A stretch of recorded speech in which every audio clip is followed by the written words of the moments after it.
দুনিয়ার এই রঙ্গমঞ্চে এসে যারাই স্বৈরাচার হয়েছে, মানুষের উপর নির্যাতন করেছে, নিজের মন গড়া আইন কানুনকে চাপায় রাখবার চেষ্টা করেছে, নিজের ক্ষমতাকে দীর্ঘস্থায়ী করার জন্য দলীয়করণ, আত্মীয়করণের নিকৃষ্টতম উদাহরণ সৃষ্টি করেছে।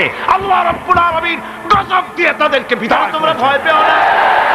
আল্লাহ রাব্বুল আলামিন কোরআনে কারীমের মধ্যে পরিষ্কার করে বলে দিয়েছেন, এসব ঘটনা শোনায়েছেন ইবরতের জন্য। কিসের জন্য বলেন?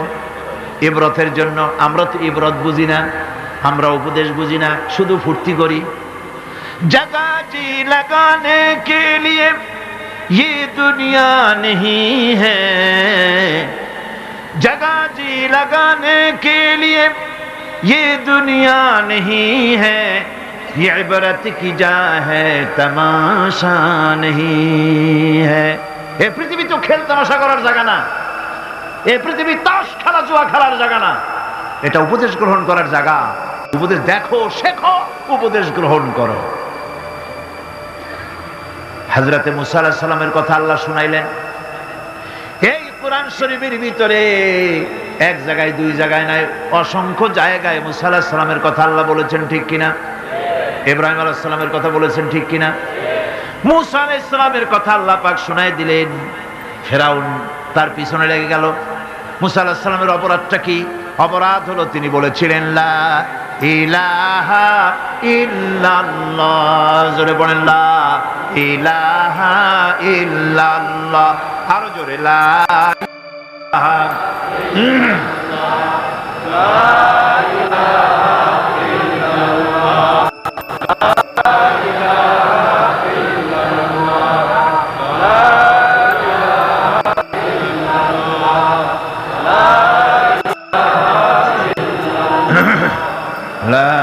ইলাহা ইল্লাল্লাহু মুহাম্মাদুর রাসূলুল্লাহ। তিনি লা ইলাহা ইল্লাল্লাহর দাওয়াত দিলেন। ফিরআউন জবাবে বলল, মা আলিমতু লাকুম মিন ইলাহিন গায়রি, আমি তো জানি না, আমি ছাড়া আরো ইলাহ আছে, আমি তো জানি না। আমি তো ইলাহ, তুমি আবার নতুন ইলাহ আল্লাহ কই থেকে? আবার যদি আমার সামনে নতুন কোন ইলাহের সন্ধান দাও, যদি দাওয়াত দাও, লা আজআলান্নাকা মিনাল মাসজুনিন, কারারুদ্ধ করে রাখবো, জেলখানায় ঢুকাবো। মুসা আলাইহিস সালাম বললেন, ফিরআউন রে, কারে তুমি ভয় দেখাও জেলখানার? আমি তোমার জিলের পরোয়া করি না, কারণ আমি আল্লাহ রাব্বুল আলামিনের পয়গম্বর মুসা কালিমুল্লাহ, জেলের পরোয়া আমি করি না। ফেরাউন তারে ঘিরে ফেলল দরিয়ার কিনারে, তিন দিক থেকে আক্রান্ত হয়ে গেল। হযরতে মুসা আলাইহিস সালামের সাহাবীরা বললেন, ইন্না লামুদরাকুন, আমরা তো ঘেরাও হয়ে গেছি, আমাদের তো আর পালাবার কোনো উপায় নাই। মুসা আলাইহিস সালাম বললেন, কাল্লা, কখনোই নয়, ইন্না মাইয়া রাব্বি সায়াহদিন, অবশ্যই আল্লাহ আমাদের রাস্তা দেখাবেন। সুবহানাল্লাহ। একদিকে দরিয়া আর তিন দিকে কি? ঘেরাও হয়ে গেছে, তিন দিকে শত্রু, একদিকে দরিয়া, পালাবার রাস্তা আছে। এর নাম পয়গম্বর। সুবহানাল্লাহ। কোন মোমেনকে আল্লাহ শিক্ষা দিচ্ছেন, এই শিক্ষা রাখো, ভয় পাইও না। চতুর্দিকে অন্যায়, অত্যাচার, অবিচার, জুলম, শোষণ, নির্যাতন থেকে ভয় পেও না, আমি আল্লাহ আছি। আছেন না? আল্লাহ কয় এক একজনের ক্ষমতা দেই, এক এক দলকে ক্ষমতা দেই, ক্ষমতা দিয়া লিনানজুরাকুম কাইফা তা'মালুন, ক্ষমতা দিয়া তাকায় দেখি করো নাকি, কি করো। তারপরে যখন দেখি নাফরমানি শুরু করেছে, বেঈমানি শুরু করেছে, আমার গোলামদের উপরে অত্যাচার চালাচ্ছে, এটা যখন দেখি, আল্লাহ পাক বলেন, আমি তখনও ওয়ায়ামুদ্দুহুম ফি তুগয়ানিহিম ইয়ামাহুন, আমি ঢিল দিয়ে দেই, দেখি পারো কদ্দুর, কদ্দুর পারো। তারপরে যখন সীমা লঙ্ঘন করে যায়, যখন প্রান্ত সীমা এসে যায়, আল্লাহ পাক বলেন ইন্না বাতশা রাব্বিকা লাশাদীদ। এরপরে আমি ধরি, আর যখন আমি ধরি আমার হাত থেকে ছাড়িয়ে নেওয়ার ক্ষমতা পৃথিবীর কারো নাই, আকাশেরও কারো নাই। ঠিক কিনা? সুতরাং ভয় পাওয়ার কোনো কারণ নেই। মুসা আলাইহিস সালাম বললেন ভয় পাইও না, আল্লাহ আমাদেরকে রাস্তা দিয়ে দিবেন। মহান আল্লাহ রাব্বুল আলামিন হযরত মুসা আলাইহিস সালাম যখন সঙ্গীদেরকে বললেন ভয় পাইও না, আল্লাহ পাক বলেন আমি তখন কি করলাম? ফাআওহাইনা ইলা মুসা আন আনিদরিব বিআসাকাল বাহরা ফানফালাকা ফাকানা কুল্লু ফিরকিন কাত্তাউদিল আযীম। আল্লাহ পাক বলেন আমি ওহী নাজিল করলাম, মুসার প্রতি ওহী অবতীর্ণ করে দিলাম, তোমার হাতের লাঠি দিয়া দরিয়ার উপরে আঘাত করো। দরিয়ার উপরে তিনি আঘাত করলেন, দরিয়া ফেটে গেল, 12টা রাস্তা হয়ে গেল। এক একটা রাস্তার একটা রাস্তার মাঝখানে পানির বিরাট দেওয়াল হয়ে গেল পাহাড়ের মতো। وأنجينا موسى ومن معه أجمعين।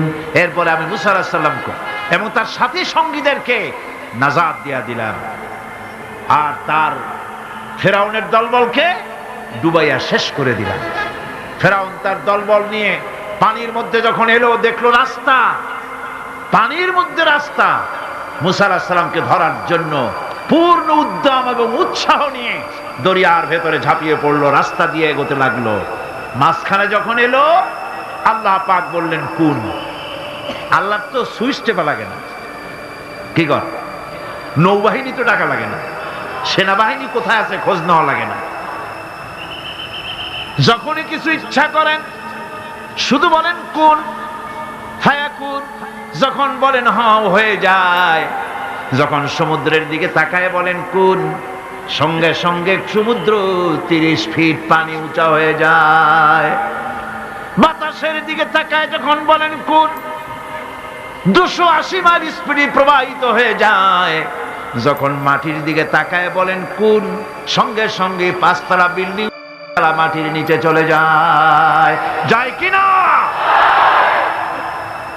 এখানে তো গেছে 2 তলা।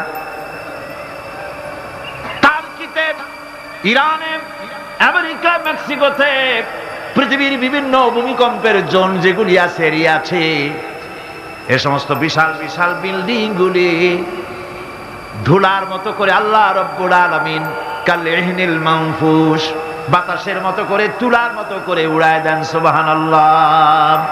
ভূমিকম্প আমার নিজের চোখে দেখছি। ভূমিকম্প হয় কেমনে? চোখে দেখছি মানে ভূমিকম্পের জায়গায় দাঁড়ায় দেখলে তো আমি এখানে আসতেই পারতাম না। ক্যালিফোর্নিয়া, লস অ্যাঞ্জেলেস, ভূমিকম্পের পরের বছর আমার সেখানে দাওয়াত ছিল। ছবির ভিতরে আমাকে ভূমিকম্পের দৃশ্য দেখানো হলো। ওরা স্যাটেলাইট থেকে ভূমিকম্প চলাকালীন সময় ছবি তুলেছে। আমার দেশে রাস্তা হচ্ছে 1 তলা রাস্তা, আর আমেরিকা, ইংল্যান্ডে রাস্তা 5 তলা 6 তলা। টোকিও থেকে গত বছর টোকিও সফর করলাম, জাপানে 5-6 তলা ট্রেন লাইন আছে মাটির তলায়, ইঁদুর ফেল। সেই লস অ্যাঞ্জেলেসে ভূমিকম্প হল। 5 তলা 6 তলা বিল্ডিং গুলি কাতাইয়ে সিজিল্লি লিল কুতুব, কিতাবের পাতার মতো একটার পর একটা ঠাস ঠাস করে পড়েছে।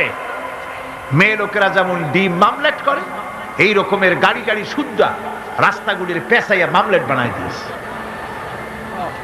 আমি ছবির ভিতরে দেখছি বিশাল স্ক্রিন, আমার পেছনে যে পর্দা আছে এর থেকে বড় স্ক্রিন। অন্তত 10,000 লোক একসঙ্গে বসে দেখার সুযোগ আছে সেখানে। সব খ্রিস্টান, ইহুদি, 200 জন মুসলমান। আমি স্থান কাল পাত্র সব ভুলে গেছি। আমি দেখতে পেলাম মাটি সমুদ্রের ভিতরে যেমন তুফান হয়, মাটিতে ওই রকম তুফান হচ্ছে, আর বিল্ডিং গুলি ভেঙে যাচ্ছে, সমস্ত ব্রিজ গুলি ভেঙে যাচ্ছে। আমি আল্লাহু আকবার বলে চিৎকার মেরে উঠলাম। সুবহান, কি বিশাল ক্ষমতার মালিক তিনি! শুধু বলেন কোন, সাথে সাথে হয়ে যায়। সুবহান। সামান্য 3 দিনের মাতবাড়ি, একটু মন্ত্রী, হায় হায়, অহংকারের ঠেলায় অস্থির, মানুষ চেনে না। শক্তি, শৌর্য, বীর্য মনে করে সব আমার, কিন্তু কিছুই তোমার না। সময় যখন আসবে দেখবা তোমার কেউ না। টেলিফোনের কাছে হাত দেবা, তারও সময় পাওয়া যাবে না, তার আগেই কাম সারা। দেখেন না আমাদের দেশে পুলিশের অবস্থা দেখেন। পুলিশেরা এরা মন্ত্রী যখন আসে খুব ফিটফাট হয়ে মন্ত্রীকে সেলুট মারে, হাত দিয়ে একটা মারে, পাও দিয়ে আর একটা মারে। আমি চিন্তা করছি যে এটার হাকিকতটা কি, বিষয়টা এই যে দুইটা সেলুট, হাত দিয়ে একটা পাও দিয়ে একটা, কারণটা কি? হাত দিয়ে তো বুঝলাম যে সত্যি এরা হাত দিয়া ব্রিটিশ প্যাটার্নে সেলুট মেরেছে, কিন্তু পাও দিয়া, পরে চিন্তা করলাম আসলে ঠিকই আছে। তার মানে হলো এর হাকিকত হচ্ছে যতদিন মন্ত্রী সাহেব এই সরকারের আইন মেনে, এই সংবিধান মেনে বাংলাদেশের স্বাধীনতা, স্বাধীন অস্তিত্ব, সার্বভৌমত্বকে মর্যাদা দিয়া যতদিন চলবেন এরকম মারব। আর যখন বেকায়দা করবেন হাত দিয়া না, নিচেরটা দিয়ে মারব। কথা ঠিক কিনা গণ? আজকের যে স্বরাষ্ট্রমন্ত্রী, কালকে দেখবেন পিটানের ঠেলায় ক্ষমতায় যদি না থাকে হসপিটালে শুয়ে আছে। এগুলি তো আমরা পত্রিকায় দেখি, ছবি শুদ্ধ দেখি। কথা ঠিক কিনা? এগুলি আমি বললাম কেন? এই জন্য বললাম, ইতিহাস ভুলে যাওয়া উচিত না, ক্ষমতার দম্ভে পাগল হয়ে যাওয়া উচিত না। আল্লাহ পাক বলেছেন লিনানজুরাকুম কাইফা তা'মালুন, ক্ষমতা দিয়ে আমি দেখি আমলটা কি করো, তোমার আমলটা কি হয়, কি ধরনের ব্যবহার করো জাতির সাথে, মানুষের সাথে। ক্ষমতার দম্ভে পাগল হয়ে যেও না। ওই যে পণ্ডিত জওয়াহরলাল নেহেরু, সেই যে পাগলা হসপিটালে গেছিল, মেন্টাল হসপিটাল, মাথায় সুন্দর টুপি, গায়ে শেরওয়ানি, চোস্ত পাজামা, হাতে ছড়ি, ইসলামী ড্রেস। অমুসলমানদের কাছে মজা লাগে, কিন্তু দুর্ভাগ্যজনক আমার দেশের মুসলমানদের মজা লাগে না। এদের মজা লাগে অন্যদেরটা অনুসরণ করতে, নিজেরটা ভালো লাগে না। সুন্দর টুপি, সারা জীবন নেহেরু শেরওয়ানি, পাজামা, টুপি ব্যবহার করেছেন, ঠিক কিনা? এই পোশাক কার?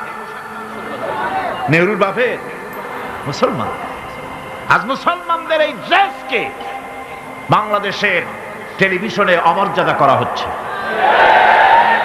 আমি পার্লামেন্টে যখন এই কথা বললাম যে বাংলাদেশের টেলিভিশন মুসলমানদের দাড়ি আর টুপি নিয়ে উপহাস করে, আমার পাশের থেকে একজন ট্রেজারি বেঞ্চ থেকে বলল, আপনি মিথ্যা বলছেন, আল্লাহর গজব হবে আপনার উপরে। আমি বললাম, ওয়েট এন্ড সি, গজব কার উপরে হয় আমরা দেখি, অপেক্ষা করি। ভিলেন পার্টে যে অভিনয় করে টিভিতে, নাটকে, সিনেমায়, একটা খারাপ চেয়ারম্যান, একটা খারাপ লোক অভিনয় করার জন্য যাকে আনা হয় তার মাথায় একটা টুপি থাকে কিনা, টেলিভিশনে থাকে কিনা, লম্বা একটা জামা থাকে কিনা, মুখে দাড়ি থাকে কিনা, কাঁধে একটা রুমাল থাকে কিনা। এবার আমি প্রশ্ন করি, মুসলমানদের মাথার টুপি কি জামাত ইসলামী? মুসলমানদের দাড়ি আর লম্বা জামা কি শিবিরে? এই দাড়ি আর টুপি বিশ্বনবী মুহাম্মদ রাসূলুল্লাহ সাল্লাল্লাহু আলাইহি ওয়াসাল্লামের। সুতরাং 12 কোটি মানুষের, 12 কোটি তাওহীদি জনতার, 12 কোটি তাওহীদি জনতার রেভিনিউ নিয়ে, তাদের ট্যাক্স নিয়ে রাসূলুল্লাহর সুন্নতের সাথে যারা বেয়াদবি করে, আল্লাহ রাব্বুল আলামিন অবশ্যই আযাব এবং গজবে তাদেরকে নিবেদিত করবে।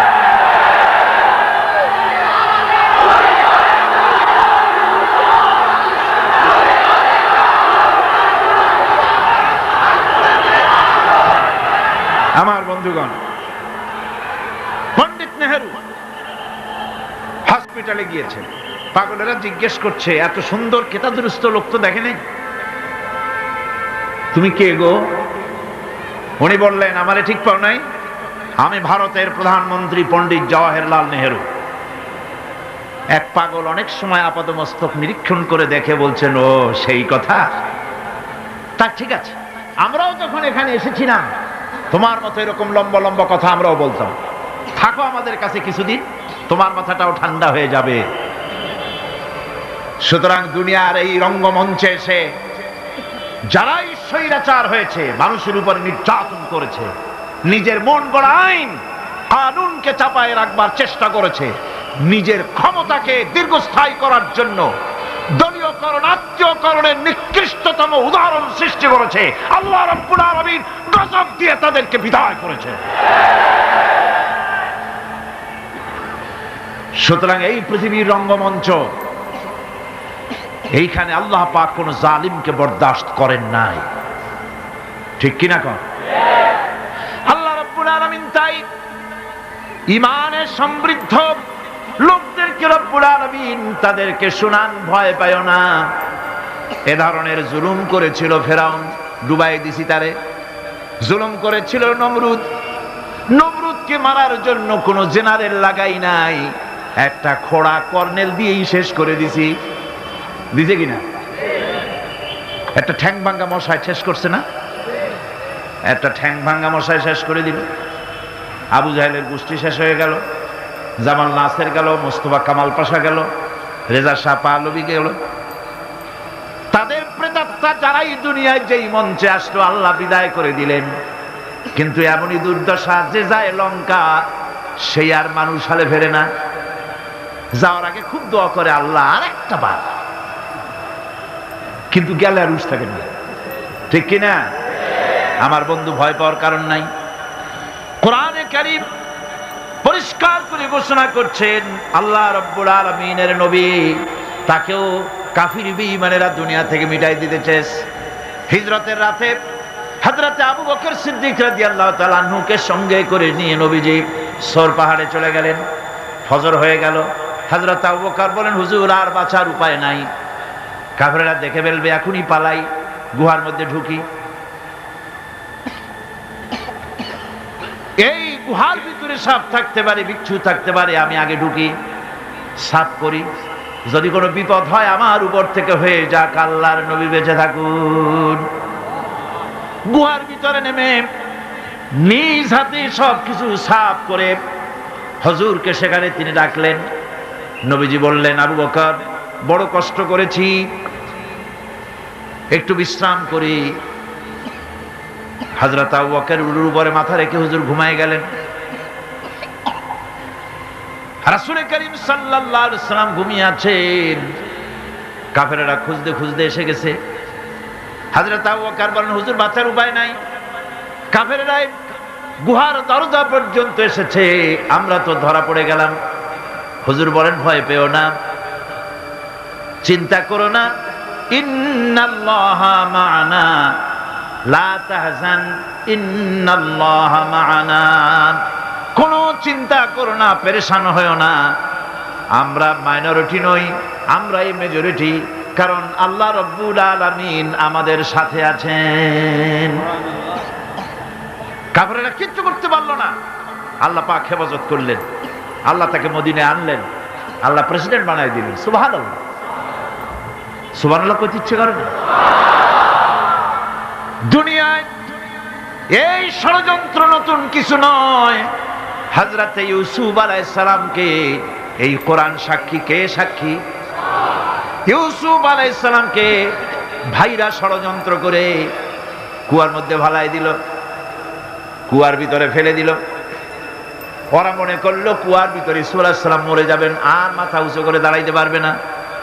কিন্তু ইউসুফ আলাইহিস সালামের ভাইরা বুঝতে পারে নাই এটা কোনো কুয়া নয়, মরণ কুয়া নয়। আল্লাহ এটাকে বানালেন একটা টানেল, একটা সুড়ঙ্গ, একটা মুখ দিয়া ইউসুফ আলাইহিস সালামের ভাইরা ইউসুফ আলাইহিস সালামকে কুয়ার মধ্যে ফেলে দিলেন। কুয়ার আরেক মুখ দিয়ে রব্বুল আলামিন হযরত ইউসুফকে নিয়ে মিশরের প্রেসিডেন্ট বানায় দিলেন। আল্লাহ রব্বুল আলামিনের এই প্রচন্ড ক্ষমতাটা, ইন্নাল্লাহা আলা কুল্লি শাইইন কাদির।